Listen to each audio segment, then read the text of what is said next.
বন্ধুরা, চলে এসেছি ঐতিহাসিক সেই বাড়ি, স্বর্ণ অক্ষরে লিখিত ইতিহাসের পাতায় যে বাড়িটি লেখা ছিল বহুকাল বছর ধরে।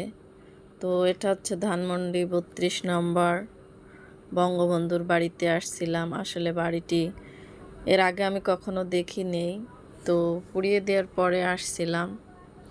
তো যাই হোক, আসলে অন্যায় করছে যে সাজা তাকে দেন, কিন্তু বাড়িটা তো কোনো অন্যায় ছিল না বা অপরাধ ছিল না। আসলে রাজনৈতিক বিষয়ে কোনো কথা বলতে চাই না।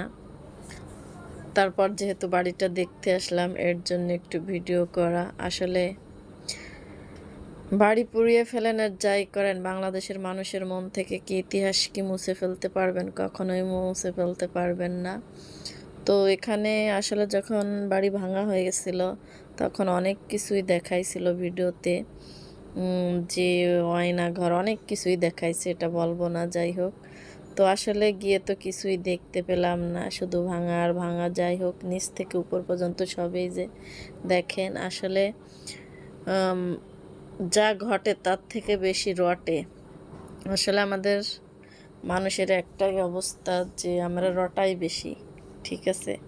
তো আসলে ওখানে গিয়ে তো কিছুই দেখতে পেলাম না তেমন, শুধু ইট বালি পাথর ছাড়া আর কিছুই নেই।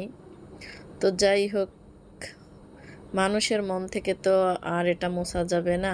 ইতিহাসের যেটা লেখা হয়ে গেছে সেটা তো চিরকালই অক্ষয় হয়ে থাকবে, যতই তাকে ভেঙে ফেলা হোক। যে অপরাধ করছে তাকে সাজা দেন, কিন্তু দেশের সম্পদ নষ্ট করবেন না দয়া করে। আপনার আসলে দেশ স্বাধীন বলে বলে দেশের সম্পদ যে হারে নষ্ট করতেছে, এতে কিন্তু আমাদেরই ক্ষতি, কারণ আমরা অভাবগ্রস্ত হচ্ছে এবং বাংলাদেশ দারিদ্রতা